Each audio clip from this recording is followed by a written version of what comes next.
Biglang nag-overtake ang pampasaherong van saka sumalpok sa kasalubong na truck ng buhangin sa Labo, Camarines Norte. Nawala ng kontrol ang truck na tumagilid pa. Sugatan ang driver nito. Sinagip ng rescue team ang van driver na naipit. Nahuli ang rider na yan na nag-counterflow sa kahabaan ng bagong Kalibo Bridge sa Aklan. Hindi patukoy ang pagkakakilanlan ng rider. Iniimbestigahan na rin ito ng Land Transportation Office sa Aklan. Magkakasunod na sunog ang sumiklab sa iba't ibang bahagi ng Metro Manila at iba pang lugar. Sa Misamis Occidental, sumablay naman ang mga paputok na lumipad papunta sa mga manonood. May report si James Agustin. Tanaw sa malayo ang napakalaking sunog sa isang residential area sa Tondo, Manila. Pasado alas 5 ng hapon na sumiklab ito sa Antipolo Street, Barangay 218. Wala pang isang oras, umabot na ito sa ikatlong alarma. Matapos sa mahigit isang oras, nakontrol ang apoy. Dalawang sunog ang sumiklab sa Quezon City. Nabulabog kagabi ang mga taga-barangay Tandang Sora nang biglang magkasunog sa unang palapag ng isang bahay. Halos 18 bahay ang nadamay at natupo. 5 residente ang sugatan. Kabilang ang dalagitang nasugatan sa tuhod habang lumilikas. Iniimbestigahan pa ang mitya ng sunog. Kaninang umaga, nilamon din ng apoy ang isang commercial establishment sa EDSA Corner, Aurora Boulevard sa Cubao. Nadamay ang isang ukay-ukay store. Nakalabas naman ang mga empleyado nito. Pagpasok ko sana, usok na yun eh. May pumutok para sa amin. Pamilya na din po namin yan. Kaya napayak po kami sa sobrang, sa isang taon mahigit nangyayari. Ngayon, bakit ngayon pa, December pa? Dalawang nahirapang huminga kabilang isang fire volunteer, isang sugatan. Mahigit 4 na oras bago tuluyang napula ang sunog na umabot sa unang alarma. Inaalam pa ang pinagmulan ng apoy. Sa gitna naman ng fireworks display sa Oroqueta, Misamis Occidental, biglang lumipad ang mga paputok sa mga manunood. Nagsitakbuhan sila para hindi matamaan. Ayon sa lokal na pamahalaan, posibleng natumba ang paputok sa lakas ng hangin. Sa Ilocos Norte, biglang nagliyab ang isa sa mga windmill sa Burgos Wind Farm. Inalam pa ang sanhi ng pagliyab nito. James Agustin, nagbabalita para sa GMA Integrated News. 3 Boy Scout ang nasawi matapos makuryente sa campsite sa Zamboanga City. Kaya ang pagtitipon na dadaluhan sana ng mahigit 2,000 kinansila. May report si Joseph Moro. Maagang nag-set up ng kanilang tent ang mga Boy Scouts sa Abong-Abong Freedom Park. Unang araw ngayon ng Zamboanga City Council Jamboree. Pero ang pagtitipon, nauwi sa trahedya ng makuryente ang nasa 15 scout habang nasa campsite. 3 sa kanila namatay, ang mga biktima pawang senior high school students. Dead on arrival na po yung declaration natin. The remaining 10 are all stable right now. And for observation pa po sila. Lahat.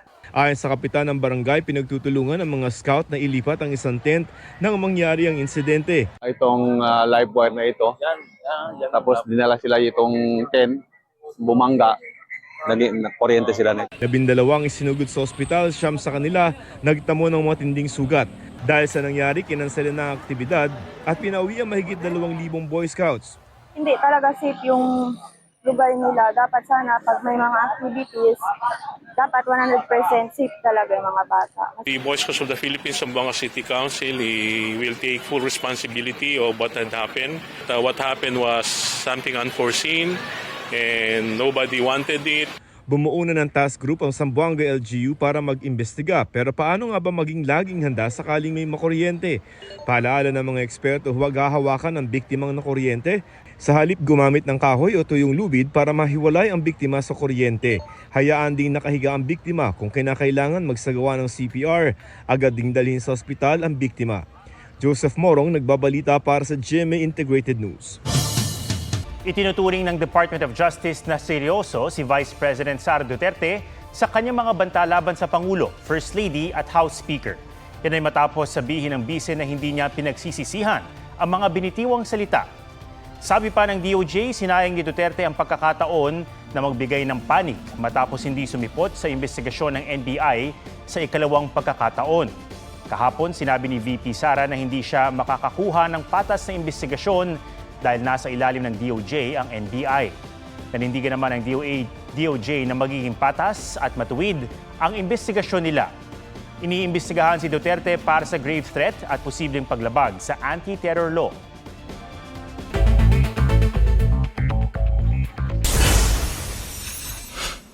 Pagpapalawig ng operasyon ng MRT at LRT, ipinapanawagan ng Grupong Akbayan.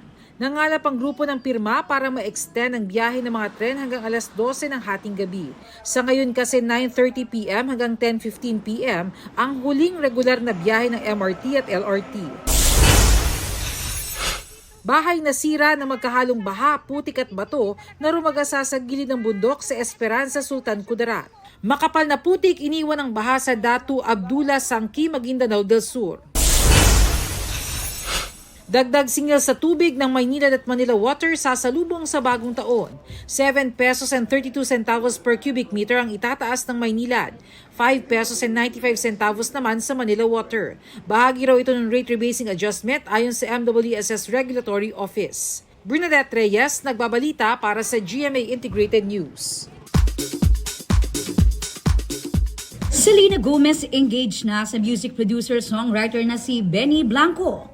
On IG, Selena flashed her diamond engagement ring with the caption, "Forever begins now."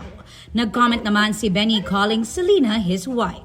Napacomment din ang ilang celebrities kabilang si Taylor Swift na ready raw maging flower girl. Ruru Madrid ifinlex ang kanyang martial arts training para sa lolong bayani ng bayan. Japanese boy band na NCT Wish bibisita sa Pilipinas sa April 2025. Blackpink Jisoo bibida sa bagong K-drama tungkol sa mga zombie. Jin ng BTS napapabalitang maglo-launch ng negosyo. Aso ni BTS Jungkook na si Bam may YouTube channel na. Aubrey Carampel nagbabalita para sa GMA Integrated News. 13 days na lang, Pasko na, may early Christmas greeting na ang ilang nagbihis Santa abroad. Mga Christmas pasyalan naman sa La Union at Pampanga ang sure nagigising sa inyong inner child. May report si Oscar Oida.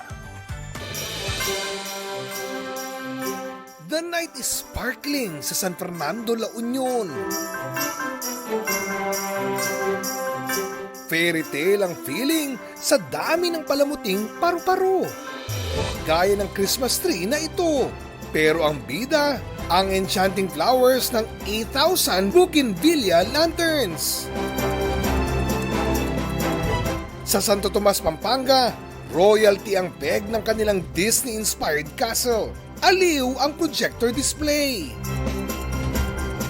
Standout din ang mga parol na gawa ng mga residente. Iprenosisyon pa ang mga yan kasama ang kanilang mga patron. Iba't ibang pamasko naman ang pwedeng mabili sa Noel Bazaar sa Philinvest Tent sa Alabang, Muntinlupa. Pwedeng mag-Christmas shopping dito hanggang sa Linggo. Nakabili ka na ng pamasko, nakatulong ka pa dahil mapupunta sa mga tinutulungan ng Kapuso Foundation ang bahagi ng kita sa bazaar. Sa Peru, animoy real-life Santa ang nagpasaya. Mismo ang mayor ng Ciudad Nueva kasi, nagbihis Santa na nag-zipline pa, complete with sleigh and reindeer props. Happy Fishmas naman ang Christmas greeting ni Santa sa isang pasyalan sa United Kingdom. Kasama pa niyang nag-dive sa giant aquarium ang kanyang assistant elf. Oscar Oida, nagbabalita para sa GMA Integrated News. Lifted o inalis na ng House Quad Committee ang contempt orders kina Cassandra Leong, Tony Yang at Alice Go. Ayon kay Abang Lingkod Party List Representative Stephen Paduano, kasulukuyang nasa Correctional Institution for Women sa Mandaluyong si Ong na may sakit daw ngayon. Ang businessman na si Tony Yang ay nasa kustudiya ng PAOK pero na-confine daw sa isang ospital sa Taguig. Na-cite in contempt siya noong Setyembre dahil sa umano'y pagsisinungaling sa pagdinig. Si Go naman ay nakakulong sa Pasig City Jail at may kasong qualified human trafficking kaugnay ng pagkakasangkot umano niya sa Pogo Hub sa Bamban, Tarlac. Nilift din ng contempt kay Police Major Leo Laraga sa ngalan ng diwa raw ng Pasko. Kanina naman, Pinasight in contempt ng Quad Committee si dating PDEA Director General Wilkins Villanueva dahil sa umano'y pagsisinungaling at dating Mandaluyong Police Chief Colonel Hector Grijaldo dahil sa di pagsipot sa hearing. Naisilbi na ang arrest warrant or arrest order sa ospital kay Grijaldo.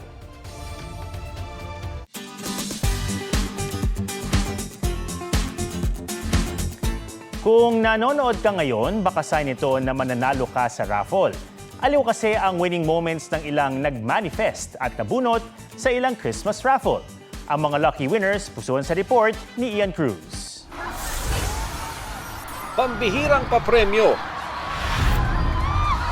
exciting grand draw, at malamang sa malamang, Christmas wish ng karamihan ang manalo sa inaabangang raffle. Manifesting is the key para lumapit ang swerte, tulad ni Wills Gumban na agad napamain. Kaya ang win talagang naangkin. Kapag napasayo talaga ang premyo, hahamakin ng lahat. Maipaglaban lang ang cash prize na 50,000. Swerteng-swerte pa kung ang makukuha, bahay at lupa. Kaya higbi at sigaw ng ilang di sinuwerte. Ian Cruz nagbabalita para sa GMA Integrated News. Huwag magpahuli sa mga balitang dapat niyong malaman. Mag-subscribe na sa GMA Integrated News sa YouTube.